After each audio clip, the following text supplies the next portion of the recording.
أعوذ بالله من الشيطان الرجيم بسم الله الرحمن الرحيم الحمد لله رب العالمين والعاقبة للمتقين أما بعد فقد قال الله الحكيم في كتابه المجيد وفرقانه الحميد وهو أصدق الصادقين وقوله الحق بسم الله الرحمن الرحيم هو الذي بعث في الأميين رسولا منهم يتلو عليهم آياته ويزكيهم ويعلمهم الكتاب والحكمة وإن كانوا من قبل لفي ضلال مبين وقال علي عليه الصلاة والسلام كونا للظالم خصما وللمظلوم عونا۔ سب سے پہلے میں میڈم غزالہ صاحبہ CEO پرائڈ کے منسٹر غالب علی صاحب، چیئرمین جبس علی احمد جان صاحب اور پرنسپل علی رضا صاحب اور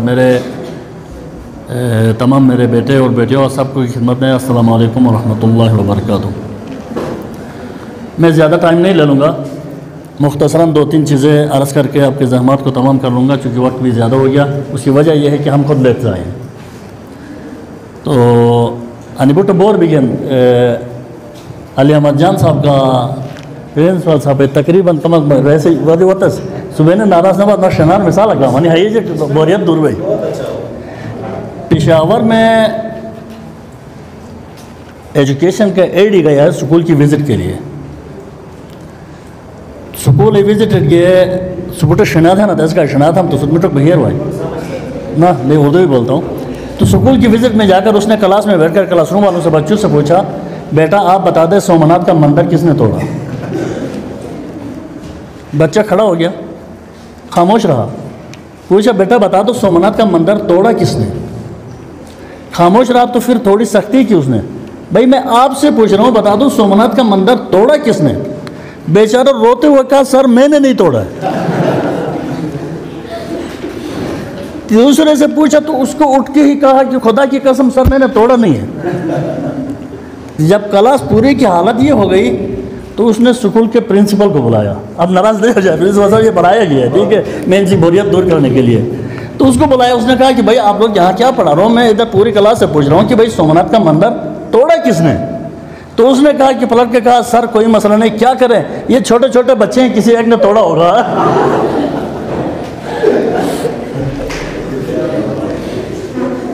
تو یہاں کسی ایک کی تاخیر یا لیٹ ہونے کی وجہ سے ٹائم ہوا زیادہ، جس کی وجہ سے آپ کے اندر بوریت آ گئی ہے۔ میں 2-3 چیزیں عرض کر کے ختم کروں گا، اگرچہ میرے ذہن میں بھی 1-2 سوالات تھے جو آپ سے پوچھنا تھا لیکن بور ہو گئے ہیں، پوچھنے کا ٹائم بھی نہیں ہے ٹھیک۔ دوسری چیز یہ ہے کہ یہاں پر جو موضوع جو عنوان دیا گیا اس بنا پر یہاں تربیت، ایجوکیشن اور دوسری چیزوں کا شاید ربط کم ہوتا ہے جس موضوع کی طرف ہم جو دیا گیا ہے۔ سوال یہ ہونا چاہیے کہ بھائی یہ یوتھ جو یہاں بیٹھی ہے اگر اس سوال پر کر دیں تو جواب تو مجھے بھی نہیں ملنا ہے، میں یوتھ کا منسٹر ہوں، میں اور آپ نے مل کے آج کے اس سیمینار کے لیے کیا کر سکتے ہیں؟ تو اب اس پر بیٹھیں گے تو ٹائم زیادہ ہو جائے گا، میں اس کی طرف نہیں جاؤں گا۔ علم کی چونکہ بات کی علی احمد جان صاحب نے شروع کیا، چونکہ یہ علمی ایک شخصیت ہے، اس سے جب علمی بات شروع ہو جائے پھر سب نے اسی بنا پر بات ہی کرنا ہوگا۔ علم کے حوالے سے میں نے کہا العلم نور یقذفہ اللہ علی قلب من یشاء، علم ایک نور ہے، علم نور ہے، خدا جس کو چاہتا ہے اس کے دل میں ڈال دیتا ہے۔ اور پورے گلگت بلتستان میں یہ میں بتا دوں گا، میں کل والے صاحب کے زحمات اور ان کی محنت کو میں جانتا ہوں، میں گزشتہ 12-15 سال کا نچوڑ آپ کو بتا دوں گا کہ اس وقت جو علمی دنیا سے جو ہم دور ہیں، جو اس وقت کی دنیا کے اوپر، اور زوار نے جو بتا دیا کل والد صاحب نے کہ آج ہم نیٹ جو ہم یوز کرتے ہیں یا ہم ایجوکیشن لیتے ہیں وہ اس چیز میں نہیں استعمال کرنے جہاں کے لیے ہم نے حاصل کیا ہے، وہ نہیں، وہ کسی اور چیز پر جا رہا ہے۔ جس طرح سے میں آپ کو مثال دے دوں کہ میرا تقریباً گلگت بلتستان میں 18 سال ہو گئے، میں نرسنگ سکول چلاتا ہوں، پاکستان نرسنگ کونسل سے رجسٹرڈ سکول۔ اسی نگر اسی چھت میں میرا پروگرام ہوا، اسی نگر حزب اور ہوپر میں میرا پروگرام ہوا۔ میں نے ان کو آفر دیا کہ آپ بچی دے دیں مجھے، میڈل پاس کی، میٹرک بھی کرا دوں گا، اور اس کو نرسنگ کی ٹریننگ بھی کرا دوں گا، اور جنرل نرسنگ کرانے کے بعد آپ کے علاقے میں سینٹر بھی کھولوں گا۔ الحمدللہ خدا کی ذات کا لاکھ لاکھ شکر کہ اب تک پورے نگر سے میرے پاس کل 18 بچیاں آئی ہیں، 18 سالوں میں 18 بچیاں آئی ہیں۔ اور اکثر میرے پاس ہاسپٹل میں، صحت فاؤنڈیشن میں نگر سے جو بھی، چونکہ میں ایک عالم دین ہونے کے ناطے اور دوسرے میرے ساتھی ہونے کے حوالے سے میری واقفیت اور یاد دوستی یہاں پر ہے، ہر دوسرا فرد یہ پوچھتا ہے شیخ صاحب کوئی فیمیل ڈاکٹر کیوں نہیں رکھتے ہو اچھی؟ کہاں سے لا کے رکھوں؟ آپ اپنی بیٹی کو نہیں پڑھا رہے ہو، آپ اپنی بچی کو نہیں نکال رہے ہو گھر سے باہر، آپ اپنی بچی کی تربیت اس عنوان پر نہیں کر رہے ہو، تو وہ پنجاب اور کراچی والا تمہارا خادم، تمہارا نوکر بیٹھا ہے کہ بچی کو پڑھائے اور ادھر لا کر تمہاری دیہات میں چھوڑ دے اس کو کیا ذمہ داری بنی ہے؟ اب آئے اس کے بعد یہ دوسرا سال جا رہا ہے، گلگت بلتستان کے اندر صرف اور صرف میرا صحت فاؤنڈیشن ہے، جس کی وجہ سے آج DHQ، CMH، آپ کا سٹی ہاسپٹل، آپ کا فیملی ہیلتھ، آپ کا آغا خان ہیلتھ، آپ کے دوسرے ہاسپٹلز میں فیمیل کے لیے اگر نرسنگ سٹاف ہے تو میرا صحت فاؤنڈیشن پرووائڈ کر رہا ہے، ان کے اپنے پرمننٹ فیمیل سٹاف نہیں ہے،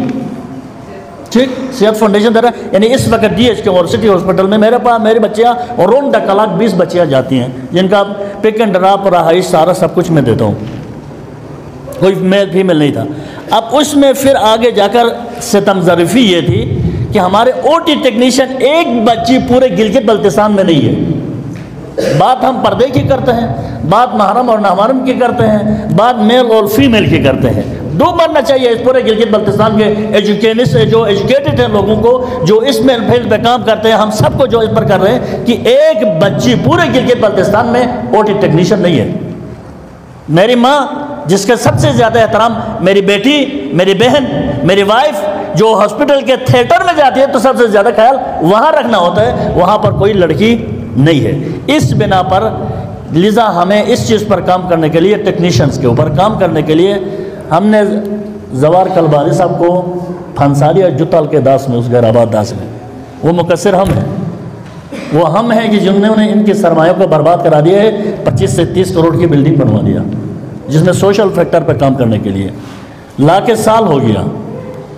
سال ہوا، نگر گھر گھر چلے، یہ خود نگر کا میں بھی جانتا ہوں، آ کے گئے، میرے خیال میں نگر سے 3 یا 4 افراد ہیں،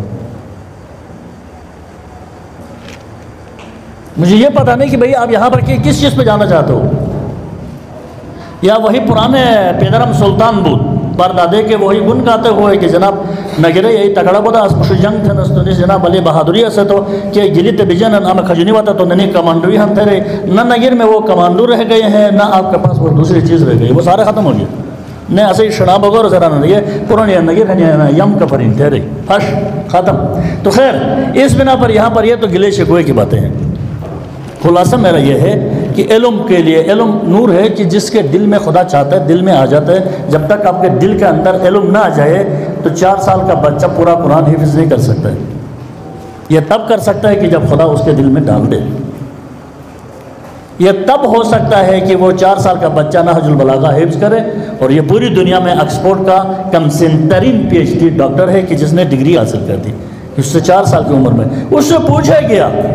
کہ بھئی وجہ کیا تھی کہ بچے اتنا تیز کیا ہوا، تو ماں نے بتایا کہ میں نے اس بچے کے ساتھ جب میرا حمل تھا تو میں نے یہ نظر مانی تھی بچے کی پیدائش تب قرآن حفظ کروں گی۔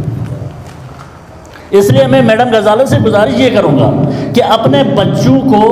موجودہ اس دور میں اپنے ملک کی دفاع میں، اپنے ملک کی ترقی کے لیے، اپنے ملک کو آگے بڑھانے کے لیے، دشمن کے شر سے محفوظ رکھنے کے لیے آپ سب سے پہلے والدین کی تربیت کے اوپر بات کریں، پھر آپ کے بچے تیار ہو جائیں گے۔ آپ سیمینار رکھیں والدین کے اوپر، ہم نے کب باپ کو یہ تربیت دی، ہم نے کب ماں کو یہ تربیت دی کہ آپ اپنے بچے کی تربیت یہ کریں کہ یہ ملک اور قوم کے لیے اپنی جان نچھاور کرے۔ دفاع کے لیے 6 چیزوں کی ضرورت ہوتی ہے: جان کی دفاع، اولاد کی دفاع، مال کی دفاع، علم سے دفاع، میڈیا سے دفاع، اتحاد و اتفاق سے دفاع، اور اپنے ایمان کے ذریعے سے۔ یہ مختلف قسمیں ہیں۔ اب ان چیزوں کو آگے لانے کے لیے ہمیں سب سے پہلے تربیت کرنا چاہیے۔ آپ سیمینار رکھیں والدین کے اوپر، اور بالخصوص میڈم چونکہ آپ اس صرف نازک سے تعلق رکھتی ہیں اور آپ کو سامنے جانا بہت آسان ہے۔ میری گزارش یہ ہے کہ آپ پورے علاقے میں ماؤں کے اوپر، تربیت کے اوپر عنوان پر، اسی عنوان پر آپ سیمینار رکھیں۔ جب تک ہم ماں کی تربیت نہیں کریں گے، جب تک ہم ماں کو یہ نہیں بتا دیں گے، باپ تو بچوں کا ATM ہے، جب ضرورت ہو پیسہ نکال دیا، وہ اولاد کے لیے بھی، وائف کے لیے بھی، بہن کے لیے بھی، سب کے لیے ATM ہے، جب ضرورت پڑ گیا پیسہ نکالا، اس کے بعد اس باپ کی ضرورت نہیں ہے۔ ماں ہے کہ جس کی گود سے ملک کی دفاع کا بہترین صفائی بھی تربیت ہو جاتا ہے، ماں ہے جس کی گود سے بہترین تعلیم یافتہ نوجوان بھی تربیت ہو کر آتا ہے، ماں کی گود ہے جہاں سے سائنسدان بھی بن کر آتا ہے، ماں کی گود ہے کہ جو ملک کے دشمن کے ساتھ مل کے ملک کی بربادی کا بھی سوچتا ہے، تو یہی ماں کے دامن سے پرورش پا کر آتا ہے۔ تو لذا ہمیں چاہیے کہ ہم اس چیز پر، تربیت کے اوپر زیادہ توجہ دے دیں اپنے نوجوانوں کے لیے۔ اور آج ہمارے نوجوانوں کے لیے میں خلاصہ کر کے ختم کرتا ہوں، چونکہ وقت زیادہ ہو گیا ہے، باتیں تو بہت ساری ہیں۔ لازم نہیں ہے کہ آپ اس عنوان دیکھ کر شاید ہمارے نوجوانوں نے یہ فکر کیا ہو یا میری بیٹیوں نے یہ فکر کیا ہو کہ ہم محاذ میں نہیں جا سکتے ہیں۔ آپ گھر بیٹھ کر اپنے ملک کی دفاع کر سکتی ہیں۔ آپ نے کس طرح دفاع کرنا ہے؟ آپ نے اس علاقے میں اپنے یہاں بیٹھ کر اپنی تعلیم کے اوپر توجہ دے کر، اپنی تربیت کے اوپر توجہ دے کر، اپنے ارد گرد ماحول کو دے کر، اب یہاں پر اکثر یہ کہتے ہیں کہ نیشنلسٹ جو ہے وہ نہیں ہونا چاہیے، ملکی ہو جاؤ بھائی، کسی اور کے لیے نیشنلسٹ نہیں ہو جاؤ۔ میں سب سے زیادہ پاکستان کا نیشنلسٹ ہوں، جو ملک میرا پاکستان ہے، میں نے اسی پرچم کے تلے رہنا ہے اور میں اسی پرچم کے تلے بڑا ہو چکا ہوں۔ جو اپنے ملک کے، اپنی زمین کے ساتھ خیانت کرتا ہے، تو ہمارا قرآن و حدیث بھی کہتا ہے، جس کے لیے مکے کو پیغمبر نے فرمایا ام القرى یعنی زمین کو ماں کا حیثیت دیا گیا ہے، کہ جب جس دھرتی کے لیے اور اسے شنار کا بہرونسنا دو چیزوں کا مندر میرین یا جلج میرین یا زمین اجمیرین یا زرج میرین یا زمین اجمیرین، یہ ہماری دھرتی ہے، یہ ہماری ماں ہے، جس کی دفاع آج کا نوجوان اپنے قلم سے کرے۔ اگر آپ کے ملک کا دشمن آپ موجودہ تعلیمی معیار میں، سائنسی میدان پر، حکمت کے میدان، جو میں نے قرآن کی تلاوت کی، خدا نے فرمایا میں نے پیغمبر کو بھیجا آپ کے درمیان میں، یعلمہم الکتاب والحکمہ، آپ کو حکمت کی تعلیم دے دے۔ حکمت یعنی سائنس اینڈ ٹیکنالوجی، موجودہ سائنس اور ٹیکنالوجی کے حوالے سے، اور پیغمبر نے فرمایا اطلب العلم ولو کان بالسین، علم حاصل کر۔ تو پیغمبر سے پوچھا یہ جاتا ہے کہ خدا نے تو پڑھانے کے لیے، سکھانے کے لیے آپ کو بھیجا تھا، اور آپ مجھے چین کیوں بھیج رہے ہو؟ تو جواب یہ کہتے کہ اس زمانے میں چائنا کے اندر گن پاؤڈر بنا ہوا تھا کہ جس پہ اوپر آگ لگانے کے بعد وہ شکار وغیرہ کے لیے استعمال کرتے تھے۔ پتھر کے اوپر چائنا میں پریس بنی ہوئی تھی اس زمانے میں وہ ٹیکنالوجی وہاں پر موجود تھی۔ پیغمبر کا فرمانا یہ ہے کہ آپ کو علم حاصل کرنے کے لیے، حکمت حاصل کرنے کے لیے، جس کے لیے فرمایا الحکمت ضالۃ المؤمن حیث ما وجد، حکمت مومن کی گمشدہ چیز ہے، جہاں کہیں بھی پالو اس کو اٹھا لو، چاہے وہ